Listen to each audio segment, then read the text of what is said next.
नमस्कार बंधुरा केमन आছেন আপনারা সবাই आशा করছি সবাই অনেক ভালো আছেন। আমার চ্যানেলে আরো একটা নতুন পর্বে আপনাদের সকলকে অনেক স্বাগত। আজকে আমি তৈরি করে দেখাবো একদম নরম তুলতুলে আর রসালো ল্যাংচা। এই ল্যাংচাগুলো খাওয়ার পরে কিন্তু কোনোভাবেই বুঝে উঠতে পারবে না যে এগুলো আপনারা আটা দিয়ে তৈরি করেছেন। বিশ্বাস করুন আটার তৈরি এই ল্যাংচাগুলো জাস্ট অপূর্ব স্বাদ। আপনারা না বানিয়ে খেলে কিন্তু বুঝতেই পারবেন না। একদম সহজভাবে আর মাত্র 1 কাপ আটা দিয়ে এই দারুণ স্বাদের ল্যাংচাটা আজকে তৈরি করে দেখাবো। রেসিপিটা আপনারা অবশ্যই দেখতে থাকুন।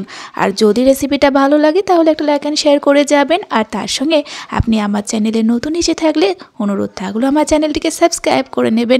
তো চলুন শুরু করি আজকের রেসিপি। তো প্রথমেই দেখুন আমি একটা ছোট্ট চায়ের কাপে মাপ করে 1 কাপ পরিমাণে আটা নিয়ে নিলাম।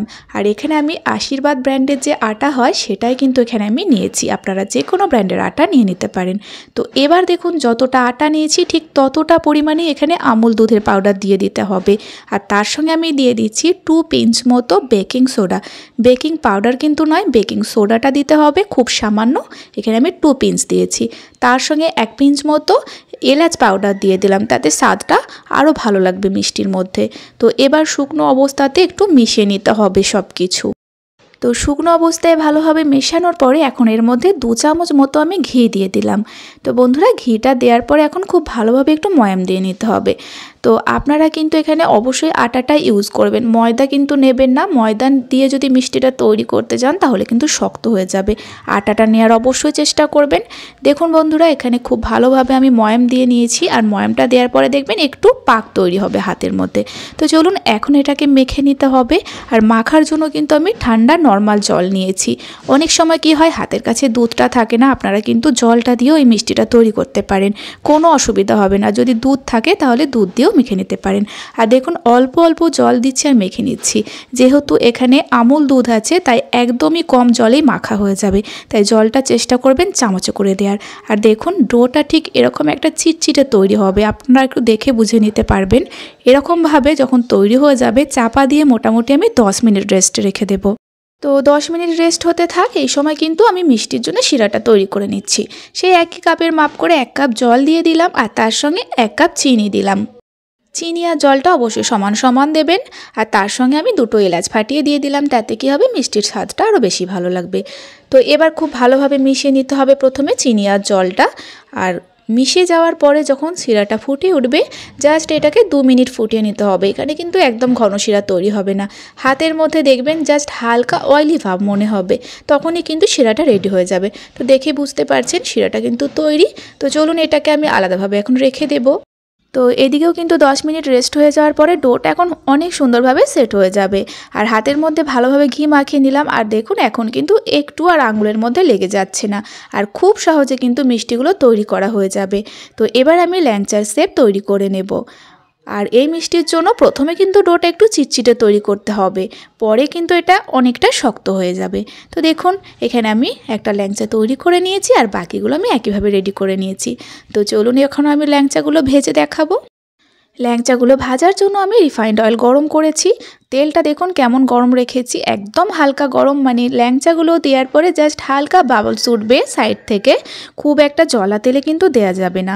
তো মোটামুটি এরকম তেলে দেওয়ার পরে ল্যাংচাগুলোকে সঙ্গে সঙ্গে একদমই নাড়াচাড়া যাবে না। আর ফ্লেমটা অবশ্যই লো টু মিডিয়ামে করে রাখতে হবে। আস্তে আস্তে দেখবেন ল্যাংচাগুলো বড় হতে শুরু করবে, মানে ফুলে যাবে। আর তার সঙ্গে বেশ ভালোভাবে সাইড থেকে বাবলস উঠবে। তো তখন একটু নেড়েচেড়ে দিতে হবে।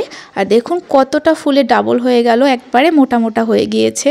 আর এখানে আপনারা দেখতে পাচ্ছেন ল্যাংচার গায়ে কিন্তু একটু ফাটল এসেছে। এটা একমাত্র কারণ হচ্ছে এখানে বেকিং সোডাটা ইউজ করা হয়েছে।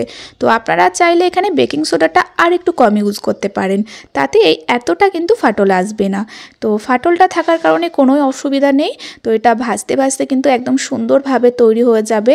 তো মোটামুটি খুব একটা বেশি সময় লাগবে না, 2 থেকে 3 মিনিটের মধ্যে কিন্তু ল্যাংচাগুলো ভাজা হয়ে যাবে। আর আমি মিডিয়াম ফ্লেম রেখে ল্যাংচাগুলো এরকম করে ভেজে নিয়েছি একদম লাল করে। তো চলুন এখন আমি তেল ছড়িয়ে ল্যাংচাগুলো নামিয়ে নিচ্ছি। আর দেখতেই পাচ্ছেন কতটা ফুলে বড় বড় হয়েছে ল্যাংচাগুলো। তো এইগুলো নামানোর পরে আমি সরাসরি শিরার মধ্যে দেব। তো তার আগে আমি শিরাটা একটু গরম করে নেব, কুসুম গরম করে নেব। দেখুন কুসুম গরম হয়ে গিয়েছে। এবার আমি ফ্লেমটা অফ করে গরম মিষ্টিগুলো শিরার মধ্যে দিয়ে দিলাম। তো দেওয়ার পরে খুব ভালোভাবে মিশিয়ে দেব। আর এই ল্যাংচার মধ্যে শিরাটা ঢুকতে একদমই সময় লাগবে না, মাত্র 15 মিনিট সময় লাগবে। তো চলুন এভাবেই আমি চাপা দিয়ে রেখে দেব 15 মিনিট। তো মিষ্টিগুলো আমি মোটামুটি 15 মিনিট মতো চাপা দিয়ে রেখেছিলাম। আর এখন চাপাটা খুলে আপনাদের দেখিয়ে দেবো। দেখুন বন্ধুরা কতটা সুন্দরভাবে রসটা টেনে নিয়েছে আর ফুলে একেবারে বড় বড় হয়ে গিয়েছে মিষ্টিগুলো। আর দেখেই কিন্তু মনে হচ্ছে একদম নরম তুলতুলে তৈরি হয়েছে। তো চলুন একটা তুলে আপনাদের দেখিয়ে দেব। দেখুন কতটা রসালো আর তার সঙ্গে একদম সফট হয়েছে। তো বন্ধুরা সামান্য আটা দিয়ে কিন্তু বাড়িতেই খুব সহজে আর কম খরচে অনেক ল্যাংচা আপনারা একসঙ্গে তৈরি করে নিতে পারবেন। আর শুধু তৈরি নয়, কিন্তু খেতেও তার সঙ্গে অপূর্ব হয়। তো বন্ধুরা চলুন একটা কেটেও দেখিয়ে দেব ল্যাংচাটা কতটা সফট হয়েছে। আর দেখুন কাটা দেখে কিন্তু আপনারা বুঝে নিতে পারবেন যে ল্যাংচাটা কতটা সফট হয়েছে। একদম ভিতর পর্যন্ত রসালো তৈরি হয়েছে আর দেখে তো লোভনীয় লাগছে। একটা খাওয়ার পরে কিন্তু মনে হবে আরও একটা খাই, এরকমই তৈরি হয়েছিল ল্যাংচাগুলো। তো আপনারাও আজকের রেসিপি দেখে অবশ্যই আটার তৈরি ল্যাংচাটা বাড়িতে বানিয়ে ফেলুন, সকলে ভীষণ পছন্দ করবে। আর তার সঙ্গে আজকের রেসিপি যদি ভালো লাগে অবশ্যই একটা লাইক অ্যান্ড কমেন্ট করে যাবেন আর আমার চ্যানেলটিকে সাবস্ক্রাইব করে রাখবেন। তো আজকের ভিডিও এ পর্যন্তই। আপনারা সকলেই ভালো থাকবেন এবং সাবধানে থাকবেন।